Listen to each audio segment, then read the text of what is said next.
terlantar di sebuah penjara bernama Sweetwater yang hanya diisi oleh penjahat kelas kakap seperti pembunuh, teroris, dan kejahatan-kejahatan berat lainnya. Cerita diawali dengan memperlihatkan seorang tahanan bernama Monroe Hutchins yang sudah 10 tahun berada di sini. Dia adalah salah satu petinju terbaik yang selama 10 tahun ini selalu menjadi juara pertama dan tak terkalahkan, yang memang di penjara ini ada semacam laga tinju yang diadakan setiap 6 bulan sekali dengan izin dan legalitas dari sang kepala penjara atas dasar kegiatan positif untuk para tahanan.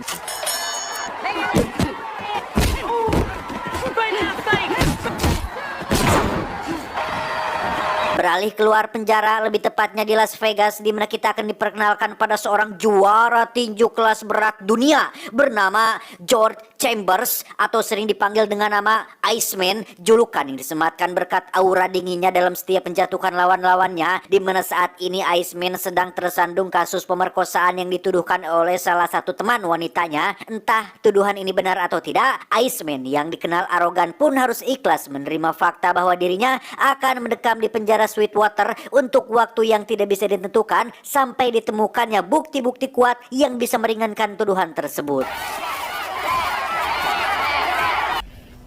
Got a bad break. I just gotta play this thing out. Berbeda dengan tahanan konvensional pada umumnya, Iceman yang seorang bintang dunia pun dibawa menggunakan helikopter yang perlakuan istimewa ini tidak lepas dari nama besarnya sebagai juara dunia tinju kelas berat yang pastinya menjadi bahan utama fokus perhatian semua media. Namun kepala penjara mencoba untuk sebisa mungkin tidak membeda-bedakan Iceman dengan tahanan lain untuk menjaga ketertiban di antar tahanan satu dan yang lainnya. Rapists and those with connections to gangs.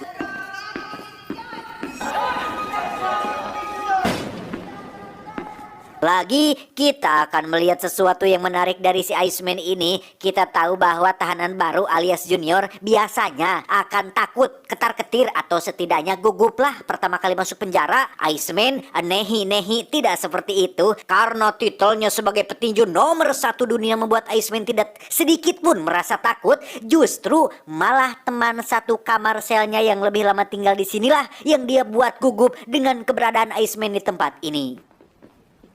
I want no trouble, champ. Tak lama muncullah seorang tahanan aki-aki bernama Ripstein yang diketahui merupakan orang berpengaruh yang lumayan populer di kalangan dunia tinju. Bahkan Iceman sendiri pun dititipi salam oleh manajernya sendiri kepada Abah Ripstein ini. Beliau dengan begitu beraninya mengatakan jika Iceman tidak pantas menjadi petinju nomor 1 di dunia. Iceman diklaim tidak pernah melayangkan kombinasi pukulan, jarang menggerakkan kepala saat bertahan, hanya berfokus bagaimana caranya melayangkan pukulan telak untuk menjatuhkan lawan, yang jika Iceman berpikir dirinya tidak bisa dikalahkan, maka dia sudah salah besar, karena di sini, di penjara ini, ada seorang petinju underrated yang jauh lebih baik dan jauh lebih hebat dan jauh lebih unggul dibandingkan dengan Iceman ini. Monroe.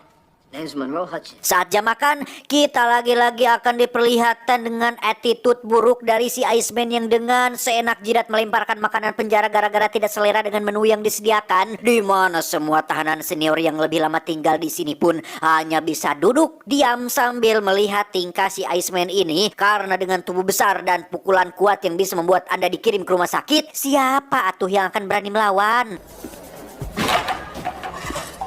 Dan ya, untuk pertama kalinya Iceman dengan begitu arogannya menghampiri Monroe yang sedang tenang-tenang mengantri makanan. Ujung-ujung menamparnya tidak puguh-puguh hingga menimbulkan sedikit kericuhan. Dan tebak, siapa yang disalahkan? Ya, betapa tidak adilnya para petinggi ketika Monroe yang tidak tahu apa-apa justru malah dituduh telah mulai duluan dan harus dipindahkan ke ruang isolasi selama 3 bulan dengan pintu yang dilas dengan alasan untuk keamanan. Sampai berlebihan seperti itu loh. Sementara Iceman, sang juara, selebriti, dan punya banyak cuan, malah dibiarkan kembali ke kamar selnya dengan alasan Pak Kepala Penjara takut jika media, pers, wartawan, jurnalis mengajukan banyak pertanyaan apabila Iceman mendapat masalah di penjara ini, yang tentunya akan berpengaruh pada nama baik penjara Sweetwater ini.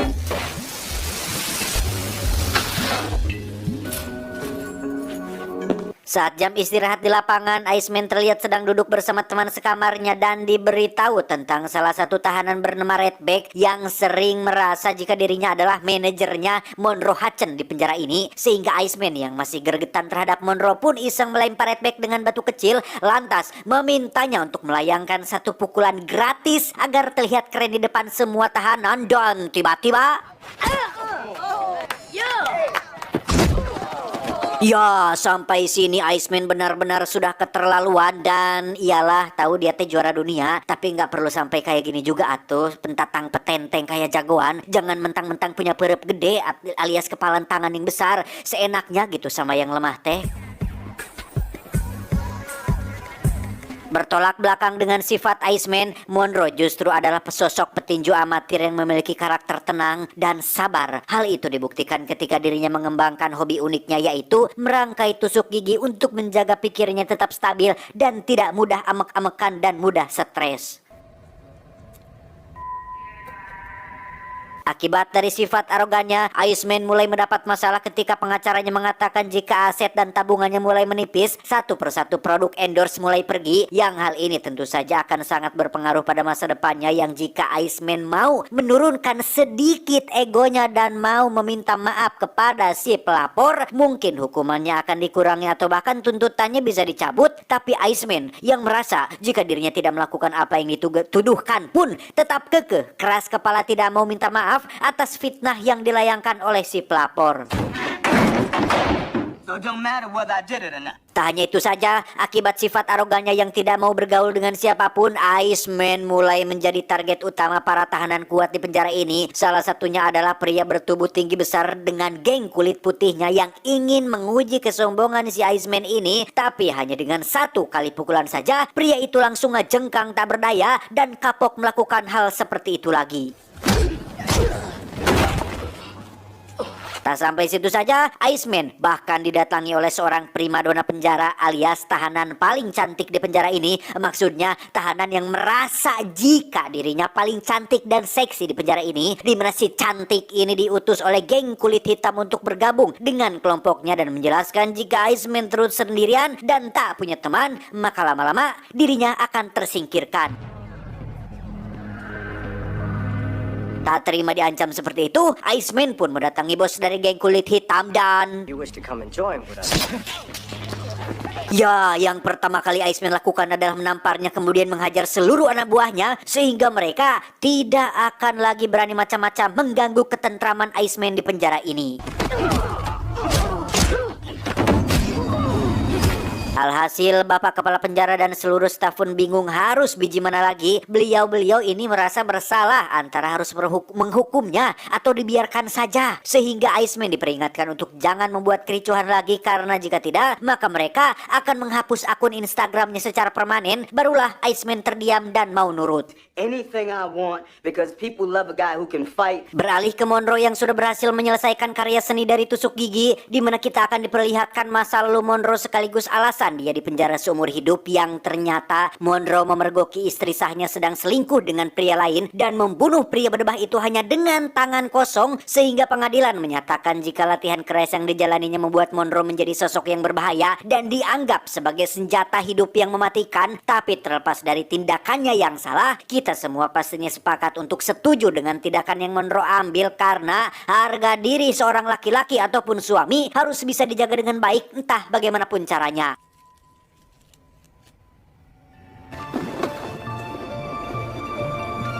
Beralih ke Abah Ripstein dan ajudannya yang terlihat sedang berdua di lapangan, di mana si Abah berencana untuk mengadakan pertandingan antara Monroe dan Iceman yang menurut prediksinya akan menjadi pertandingan paling seru dan bergengsi di penjara ini. Namun masalahnya, ia harus bisa merancang strategi untuk membuat kedua petarung mau untuk saling bertemu di atas ring. Right circumstance, they all can be. Memanfaatkan keinginan Iceman yang ingin segera bebas dari penjara, Abah Ripstein mengaku punya seorang teman di luar penjara, lebih tepatnya orang dalam di pemerintahan yang sanggup untuk mengurangi hukumannya, sehingga Iceman yang setuju pun segera memanggil manajernya untuk meminta bantuan agar dia mau menjadi mentor latihannya di penjara ini.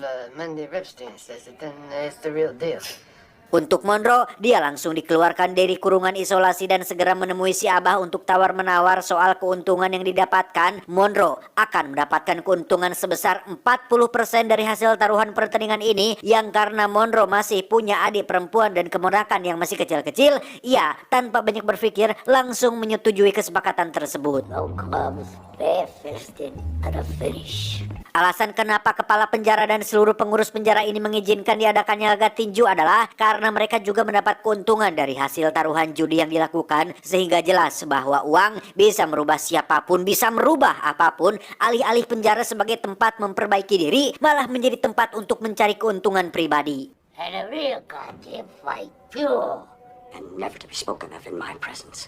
Anything else, hit the yard. Tanpa buang waktu, Monroe dan Iceman langsung melakukan latihan di tempat yang berbeda dengan Iceman yang tentu saja ditemani oleh manajernya yang berperan sebagai mentor, dan dia terlihat kurang nyaman latihan di penjara ini dengan fasilitas yang kurang lengkap yang seringkali membuat Iceman mengeluh dan tidak semangat latihan.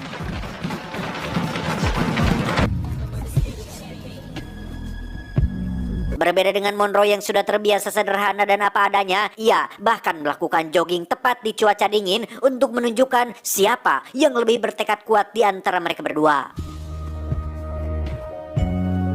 Yeah, baby, that's right, yeah. Be a lot more hitting. Di sela-sela latihan menuju laga tanding, mereka berdua tersengaja berpapasan di kamar mandi, di mana semua tahanan yang melihat sempat deg-degan akan terjadinya sedikit pertarungan singkat untuk pemanasan. Namun Iceman yang dikenal arogan dan sulit mengendalikan diri ternyata kali ini mampu menahan emosinya, saking inginnya dia secepatnya bisa keluar atau bebas dari penjara. Namun kata-kata yang terlontar dari mulutnya tetap sangat-sangatlah pedas dan kasar, lebih menjurus ke menghina perbedaan status sosial di antara mereka berdua, miskin dan kaya maksudnya. Namun Monroe yang sejak awal selalu tenang pun sama sekali tidak membalas penghinaan itu, dan justru malah menyarankan Iceman untuk semangat, giat berlatih, dan jangan lupa minum air yang banyak agar tidak radang tenggorokan. 16 hari menjelang laga tanding terjadi kerusuhan saat ketua geng kulit putih memprovokasi semua tahanan untuk mengeluh-elukan nama Monroe supaya Iceman kena mental, karena dengan sifat arogannya tentulah tidak ada satupun orang yang menyukai si Iceman ini. Alih-alih kena mental, Iceman justru malah berjoget sebelum kericuhan benar-benar terjadi.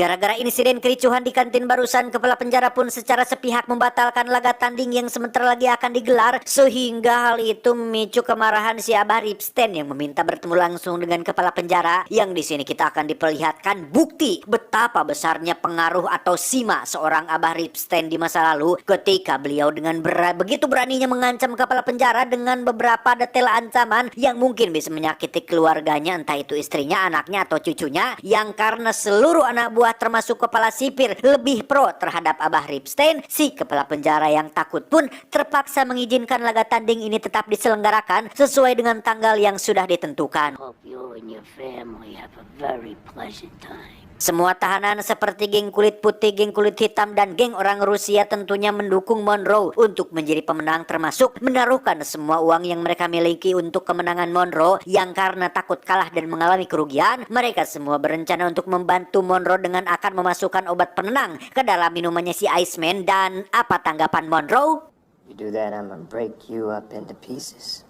Ya, Monroe menolak ide tersebut. Dia menyadari bahwa selama hidupnya dirinya selalu melakukan keburukan dan tak pernah satupun melakukan kebaikan. Namun sekalinya untuk pertandingan, ia ingin bermain bersih, karena sebagai seorang pria sejati, curang adalah cara yang dipakai oleh pecundang. Singkat cerita, laga tanding pun tiba. Semua tahanan terlihat sudah memenuhi arena, dan tidak hanya tahanan saja yang akan menjadi penonton, tetapi juga ada beberapa pejabat tinggi yang dikawal fatwal terlihat baru tiba dan ingin menyaksikan langsung laga fenomenal ini, termasuk ingin ikut andil dalam pembagian keuntungan hasil dari taruhan pertandingannya. Hiduplah tanahku, hiduplah negeriku, bangsaku, rakyatku semuanya. Bangunlah jiwanya, bangunlah badannya untuk Indonesia Raya. Setelah menyanyikan lagu kemerdekaan, MC mulai membacakan satu persatu aturan yang lain daripada yang lain. Di antaranya, tidak akan ada wasit yang menghentikan pertandingan, tidak akan ada batas ronde yang ditentukan, sehingga semuanya tergantung kepalan tangan. Barang siapa mampu menjatuhkan lawan, maka dialah yang akan menjadi pemenang.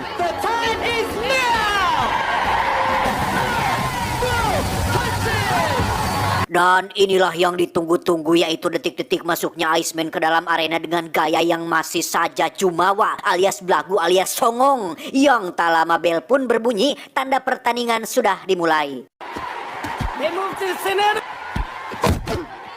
Ronde pertama, Monroe dan Iceman masih bermain cantik dengan saling jual beli pukulan, di mana tensi pertarungan baru mulai memanas ketika Monroe melayangkan kombinasi pukulan yang membuat Iceman sempat kewalahan, tetapi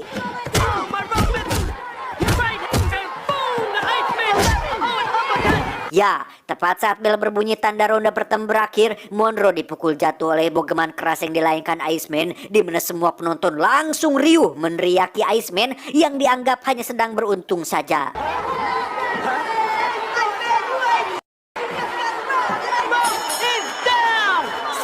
Ronde kedua dimulai dan Iceman masih mendominasi pertarungan. Bahkan kali ini Monroe dibuat tak berdaya saat Iceman melayangkan pukulan bertubi-tubi yang membuat Monroe tersungkur. Yang selain meludah, Iceman bahkan mengucapkan kata-kata kasar yang membuat para penonton semakin kesal.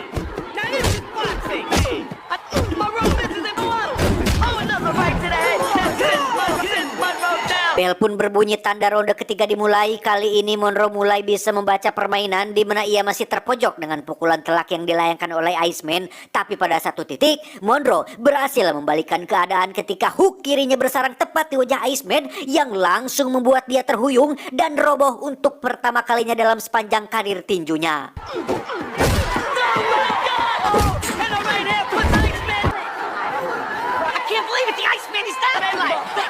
Ronde keempat dimulai, pertandingan berjalan imbang. Namun ingat, sekuat-kuatnya seseorang, sehebat-hebatnya seseorang, jika sudah kena mental satu kali, maka akan butuh waktu untuk orang itu memulihkan kepercayaan diri. Itulah yang saat ini terjadi pada Iceman. Pikirannya dipenuhi oleh amarah, seolah tak percaya bisa dijatuhkan oleh seorang petinju amatir yang namanya saja bahkan tidak dikenal oleh siapapun. Yang akibat amarah dan kearogansian itulah, Iceman pun mulai kehilangan keyakinan terhadap dirinya sendiri. Dan untuk pertama kalinya dalam sejarah sepanjang karir tinjunya, Iceman dinyatakan kalah KO oleh Monroe sang petinju penjara.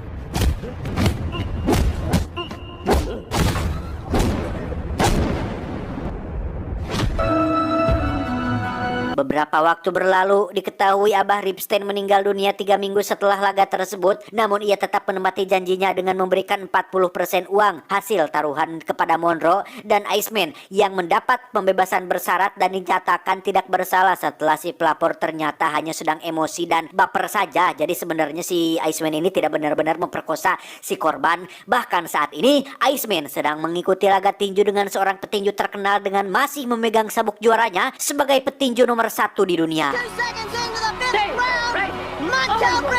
Meski semua orang di luar mengelulukan nama Iceman dan menganggapnya sebagai yang terbaik, namun Redback dan semua tahanan di penjara Sweetwater tahu betul siapa juara sejatinya. Yang sesuai dengan judul film ini, yaitu Undisputed, Monroe adalah juara sejati yang asli dengan 69 pertandingan tanpa kalah dan tanpa ingin mendapat pujian dari siapapun.